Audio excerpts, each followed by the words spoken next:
Praise the lord, హల్లెలూయా. దేవునికి స్తోత్రం. ప్రభు పరిశుద్ధ గణనామానికి మహిమ కలుగును గాక.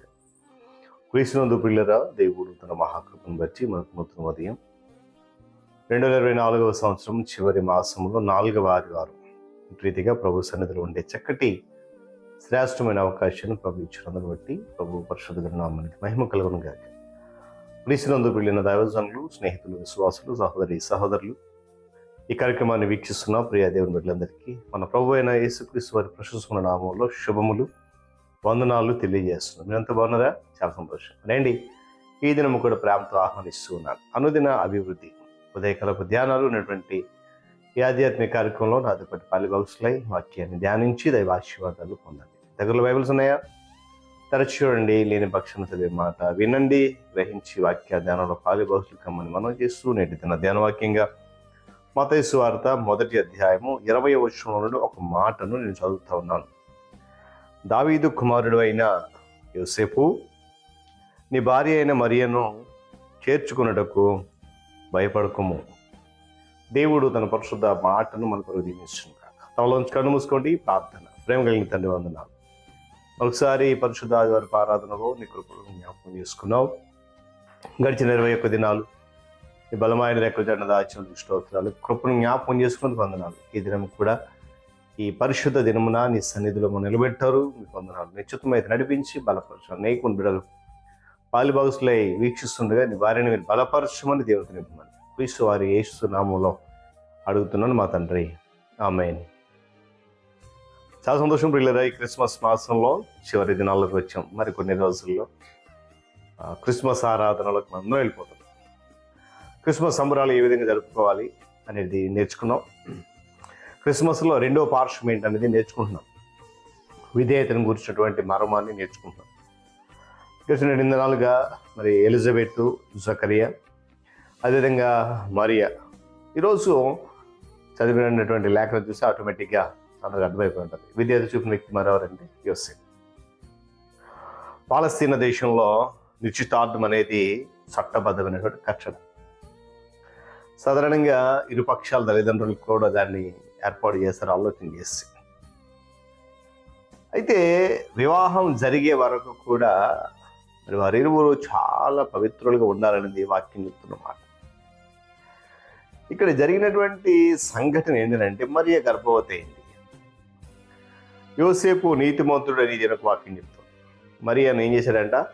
బహిరంగంగా అవమానపరచకుండా రహస్యంగా వేనాడాలి అనేటువంటి ఉద్దేశంలో యోసేపు యొక్క గుణలక్ష్యం అనేది మనకు తేటతెల్లగా కనబడుతూ ఉంది.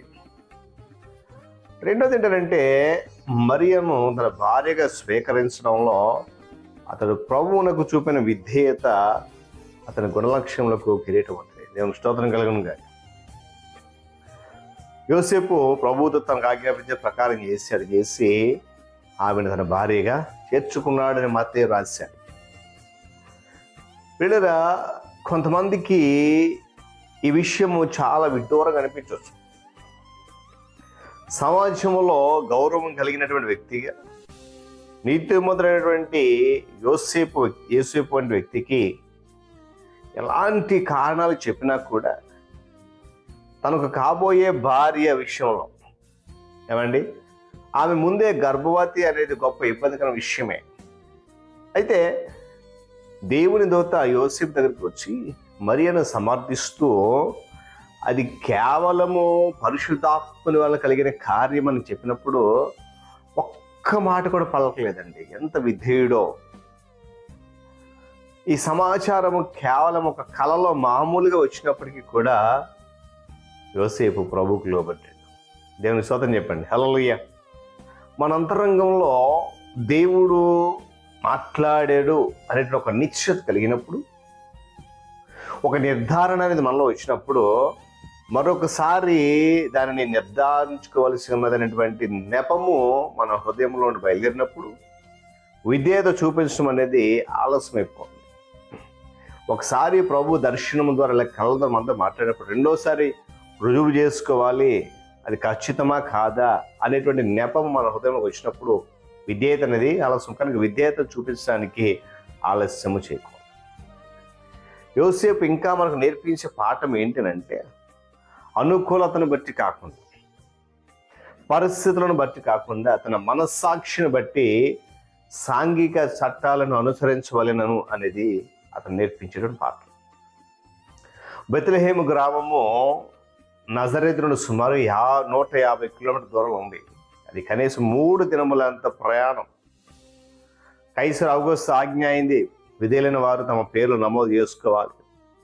యోసేపు మరియ కూడా ఆ సంఖ్యలో ఉన్నారని వాక్యం చెప్తుంది. కనుక నిండు గర్భవతికి ఉన్నటువంటి మరియను ప్రయాసతో కూడా ప్రయాణం చేశాడు. బైబిల్ ఏం చెప్తుందంటే, ప్రభుత్వానికి విధేయత చూపుట దేవునికి విధేయత చూపించటమే అని బైబిల్ చెప్పిన విధంగా యోసేపు ఎరిగి ఉన్నాడు కనుక ఆ క్రమంలో ముందుకు వెళ్ళిపోయాడు. దేవుని స్తోత్రం చెప్పండి.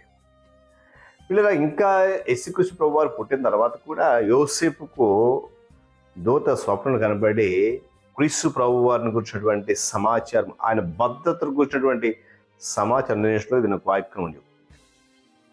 ఇది గమనించండి, దేవుని యొక్క అద్భుతం ఎంత అద్భుతం అంటే, బాలుడైనటువంటి క్రీస్తు వారి బాలుడిగా యేసుక్రీస్తు ప్రభువారి భూలోకం తెచ్చిన దేవుడు ఏమండి ఆయన కాపాడలేడా?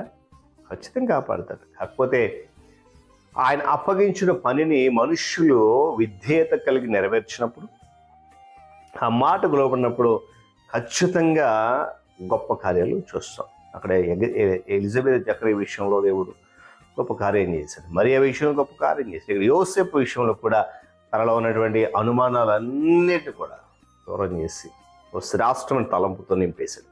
కనుక అలాంటి గొప్ప శ్రేష్టమైన తలంపులు ఆ దీవెన కూడా మనకు కావాలంటే ఈ క్రిస్మస్ మనం చేయాల్సింది ఏంటంటే, ప్రభువునకు విధేయత చూపించి దేవుడి మాటలు మనకు దీవించను కాక. అలా కన్ను మూసుకునండి, ప్రార్థన చేద్దాం. ప్రేమ కలిగిన తండ్రి వందనాలు. మరొకసారి నీ కృప, నీ కాపుదల, నీ సన్నిధానంలో బలపరిచి మరొక ఆదివారము వేళ ఇట్లా నీ పాద సముఖంలో ఉండడానికి, ప్రాముఖ్యంగా ఈ క్రిస్మస్ దినాల్లో క్రిస్మస్ గురించినటువంటి శ్రేష్ఠులు మాట్లాడడానికి మంచి అవకాశం ఇష్టవుతారు. ఈ దినం కూడా విధేయతను గురించినటువంటి ఒక చక్కటి మాటలు విన్నాం. అలాంటి విధేయత కలిగిన మనస్సు నాకు దయచింది. కృపవర వర్ధలకు యేసుక్రీస్తు వారి శ్రేష్టమైన నామంలో ప్రార్థనని సమర్పిస్తున్నాను మా తండ్రి, ఆమేన్. ప్రియక దేవుని దీవెన, ఆయన సన్నిధి కాపుదల సదాకాలము మనందరికీ తోడుగా ఉండి నడిపించును గాక. ఆమేన్.